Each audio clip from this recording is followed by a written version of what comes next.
Ma'am आज आपकी school में आए हैं, क्या प्रश्न था, क्या वर्कशॉप organize हुआ?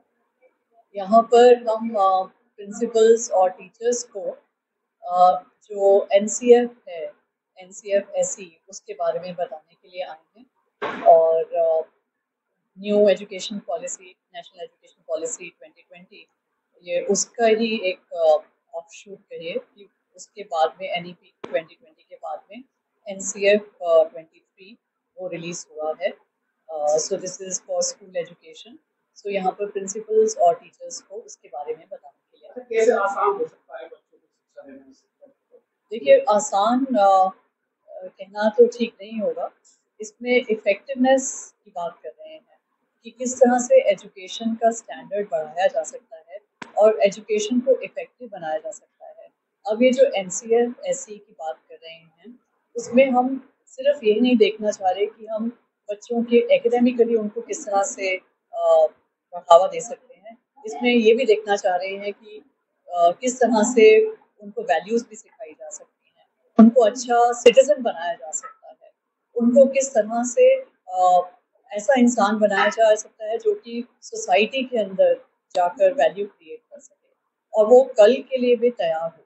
क्योंकि हम जो है उनको वो स्किल सेट्स देना चाहते हैं as a part of NEP 2020, जहाँ पर ये बताना चाहते हैं कि बच्चों को हम सिर्फ किताबी ज्ञान ना देकर उनको प्रैक्टिकल ज्ञान भी दें, प्रैक्टिकल उनको बताएं, ताकि वो स्किल्स लर्न कर सकें और वो स्किल्स के थ्रू जो है आगे देश को भी आगे बढ़ा सकें।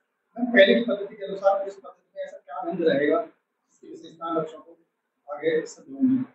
इसमें जो है बहुत ही प्रैक्टिकल तरह से समझाया गया है कि हर स्टेज के लिए, जैसे अभी फाउंडेशनल स्टेज है, उसके लिए बच्चों को किस तरह से पढ़ाना चाहिए, उसमें क्या क्या डेवलपमेंटल एरियाज हैं और उसके लिए टीचर्स को किस तरह से प्रिपेयर्ड होना चाहिए, उसमें क्या क्या उनको टीचिंग मटेरियल उनके पास में होना चाहिए।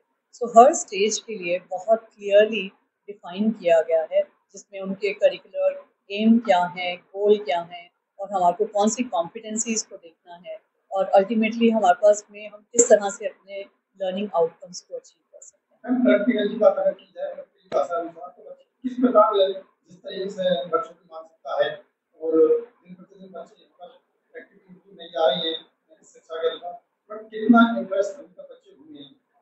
देखिए, अभी तो ये हम इम्प्लीमेंट कर रहे हैं। मैं एक और बात भी बताना चाहूँगी कि इस वाले एनसीएफ और एनईपी 2020 में बच्चों के इवन मानसिक वेलबींग के लिए, हेल्थ और वेलबींग की तरफ भी ध्यान दिया जा रहा है कि उनको किस तरह से हर तरह से केपेबल बनाया जाए, उनकी मेंटल वेलबींग भी एजुकेशन के थ्रू जो है वो भी एड्रेस की जाए। सो यहाँ पर बच्चों के ऊपर प्रेशर कम करने की बात करी जा रही है कि जिसमें हम सारा टाइम कंटेंट और सिलेबस के ऊपर नहीं ध्यान दे रहे हैं, हम उनकी ओवरऑल डेवलपमेंट एंड ग्रोथ की तरफ ध्यान दे रहे हैं।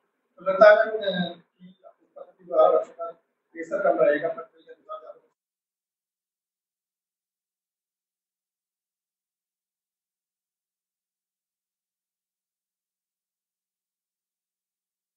कि किस तरह से बच्चों की कॉम्पिटेंसी स्किल्स बढ़ सके, जिससे कि वो कुछ भी प्रोफेशन, कुछ भी जॉब बाद में करना चाहें, वो उसके अंदर पूरी तरह से ट्रेन। क्या कहना चाहते हैं कि स्कूल का मैनेजमेंट? बहुत अच्छा मैनेजमेंट रहा यहाँ पर, बहुत अच्छे से सब कुछ उन्होंने ऑर्गेनाइज किया है यहाँ पर। डॉक्टर रीता शर्मा ने और पूरे स्कूल